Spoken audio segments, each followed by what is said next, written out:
when we come to what dose is best is there are different formulas, and different formulas tend to have different dosing. Now, you've probably heard me say for a while that we can organize probiotics into 3 different types. We have those lactic acid forming that increase vaginal pH I mentioned a moment ago.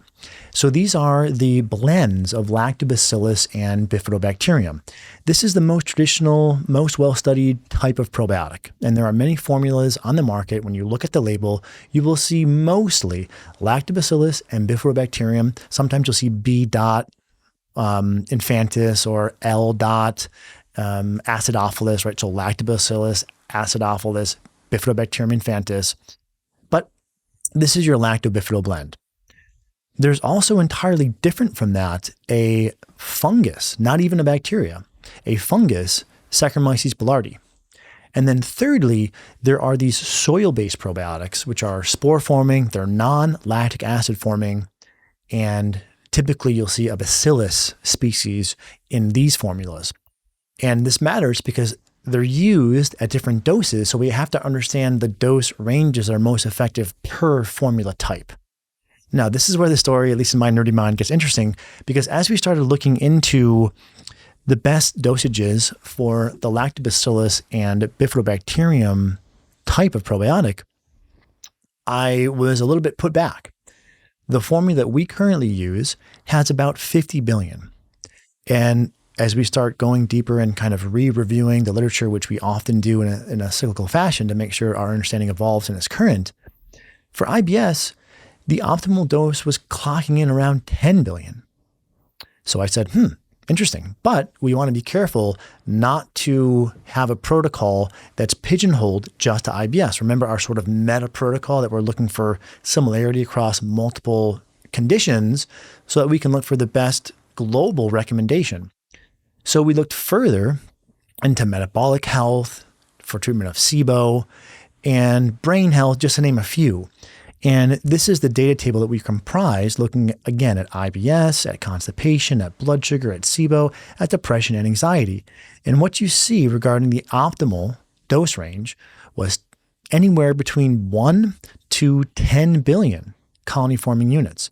So this has led me to reappraise, and we're now taking steps to modify the dose of our Lactobacillus Bifidobacterium blend probiotic and our all-in-one triple therapy formula to adhere to this optimal range of 1 to 10 billion. Now, this covers the one type of probiotic. And by the way, this stool analogy we'll come to in more detail in a moment, but how I think about probiotics is, while similar, they're also a little bit different, and they seem to, in a very loose sense here, it's just a rough analogy, have different niches they support. Remember, the Lactobacillus and Bifidobacterium blend formulas are lactic acid forming, whereas the Saccharomyces boulardii is a fungus, and the soil-based probiotics are spore forming and do not produce lactic acid. So they are different definitionally. So let's now look at the optimum dosing for these other 2 types, because we've covered the lacto-bifido blends already. Now, there's not as much research here, and you'll see I have not used the term optimal because we do not know what the optimal range is. We only know what's been used in the research studies, and most of these studies do show benefit. However, they haven't gone as far as to determine what is the best dose. With the Lactobacillus and Bifidobacterium formulas, there is a larger body of data, and that data set has evolved to the point to which we can say this is the best dose. We are not there yet for the other 2. You've probably heard me say that these are newer kids on the block. There's less research. I think ample research to use, definitely, but not enough yet to say what's optimal. So what you have here is an overview across a couple different conditions. Again, not as much research, and what dose ranges have been used and shown to be effective, but may not be optimal per se.